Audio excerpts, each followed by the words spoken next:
Hey guys, so today I'm going to be doing 56 March intervals. So the question says given an array of intervals where interval I is start to end. So you're given a start position and an end position, merge all overlapping intervals and return an array of the non-overlapping intervals that cover all the intervals in the input. So what do you understand by intervals? So let's say you're in an x-axis, you have couple of closed ranges. So you could have so let's just look at the input array. So you have intervals 1, 2, 3, and 2 to 6. So that should be like 1, and its interval will be ending. The end of this range would be 3, and then you'd have 2 over here, which is like beginning of an interval, and this is going to end in 6. So as you can see, for the first interval that is given, 1, 2, 3, you have the beginning of the second interval falling in between that. So there is an overlap in this situation.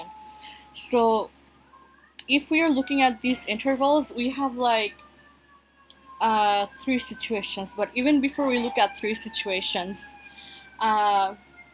we should be sorting the input vector of vector, which is the intervals, because if we sort it, then we can have 1, 2, right?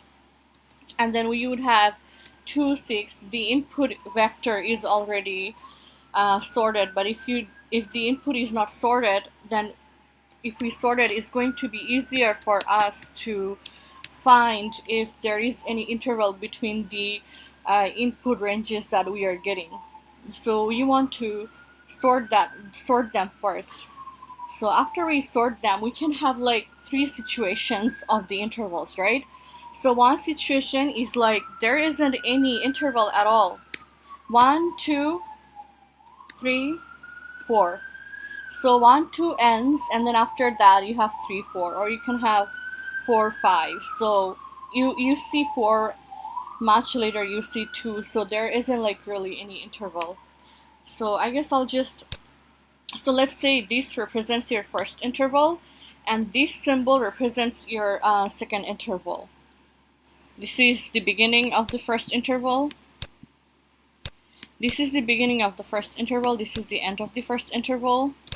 This is the beginning of the first interval, and this is the beginning of the second interval. This is the end of the second interval. So in a x-axis, this is how it would look like. You would have like closed range here, and then you have the second closed range here. In another case, you can have something like this, right? So you have 1, 2, 3, 6. So you have the first interval is like this, but then the second interval, the beginning of it kind of falls in between the first interval, between the beginning and closing of the first interval, and then the second interval ends after that. So in this case, what we can do is this is how we have the overlap. This is how we march the overlapping intervals. So we make it 1 and 6, because you have 1, 2. I'm so sorry. Let's make it 1, 3, 2, 6. So in this case, right, your 1 is like the beginning of the first closed range, and then 3 is the end over here. But then for the beginning of the second interval, 2 begins right before the first interval ends. So this is pretty much the situation over here. This is the beginning of the first interval, and then this is the end of the first interval, but then the beginning of the second interval begins right in between those two, and then it ends after the end of the first interval. So we can actually just turn it into something like this. 1, 6. What would be another case? So the other should be like, let's say 1 to 5. This is the first interval, and then we are given 2, 3. So in this case, we have like these, let's say these brackets stand for the beginning and end of the first interval, and then right in between those two we have 2, 3, which is like 2, 3 falls right in between like 1, 5. So the overlapping interval would end up being 1, 5. Hopefully it makes sense. So let's get into the sorting. So I am supposed to be returning a vector of int as a result. Let's make that result. Return result. Now I want to sort the intervals, right? Sort intervals dot begin, intervals dot end,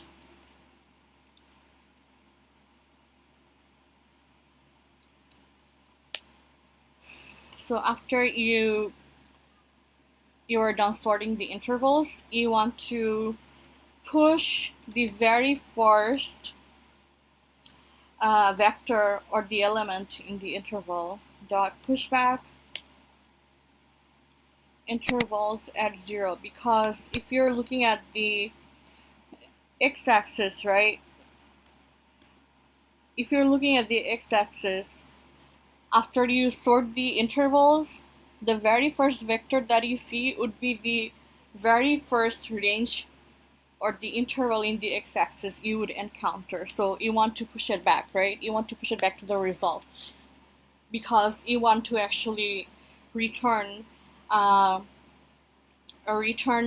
intervals after they have been merged, and the ones that cannot be merged, that are like there's no overlapping in between them.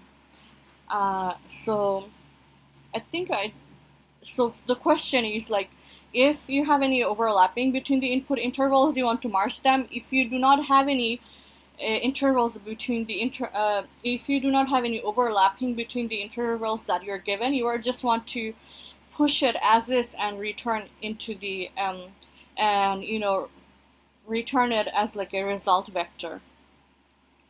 So I want to go from int I is equal to 1.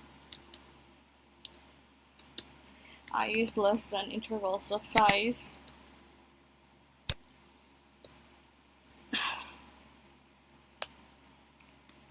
I plus plus. And I want to check if there is any overlapping. How do I know if there is? So the first thing I want to check if there is not any overlapping between the previous interval that we just put into the result and the current interval that we are looking at. So if there is not any overlapping into the intervals, then I just want to push the current interval as is. It's like, okay, I have already pushed a 1, 2. I already have 1, 2 inside of my result vector after I sorted it, because those two range is like the smallest range. And then I encountered 3, 4. So as you can see in x-axis, you would encounter the 3, 4 range after you encounter 1, 2. So there isn't like really any overlapping. So I just want to check if the current interval that I am looking at, if this begins after the previous interval ended.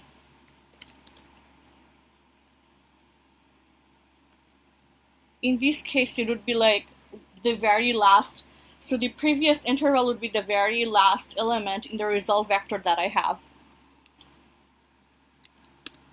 So this is where the last interval that I encountered ended, and this is where the current one that I'm looking at is beginning, and I want to make sure that the current one I'm looking at is beginning after I ended the last encountered interval. If it is, then I want to push it back.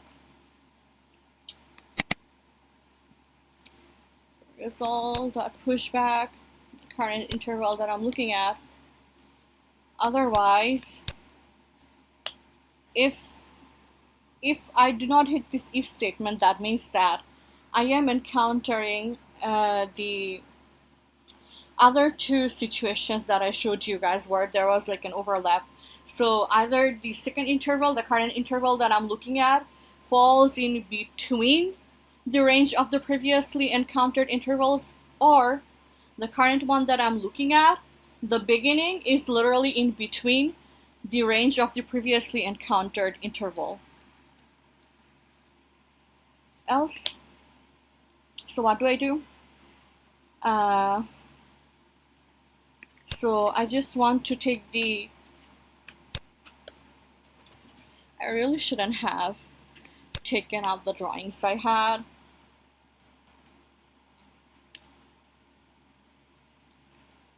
My teeny tiny stupid drawings.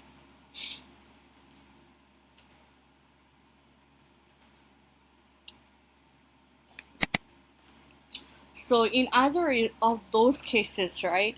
So you have the second interval literally falling in between the range of the first interval, or you can have the beginning of the second interval right in between the range of the first interval, right? So in this case, when you're like overlapping, right, you just want to take the end, like the largest number, the very end of the overlapping interval that you have, and that end could be like the second number or the ending of the first interval in this case, or that could be the ending of the second interval in this case, right?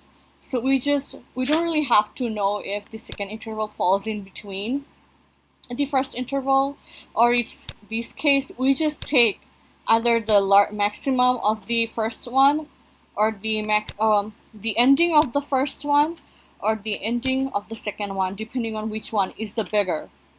So this way I am forming this way I'm just merging the intervals. So in this case it would be like 1, 5, 2, 3, and if I'm turning it into 1, 5, that means I'm implying that 2, 3 is right in between that. I just take like the maximum between 5 and 3, right?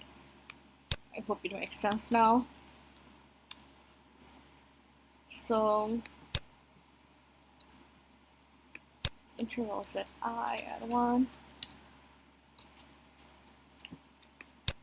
or the ending of the previous one.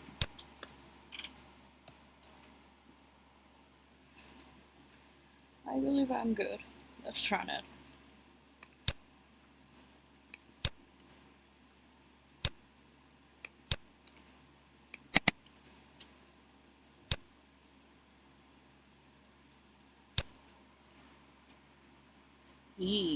Okay, we are done. I hope you found this video helpful. Thank you so much for watching my video. Bye.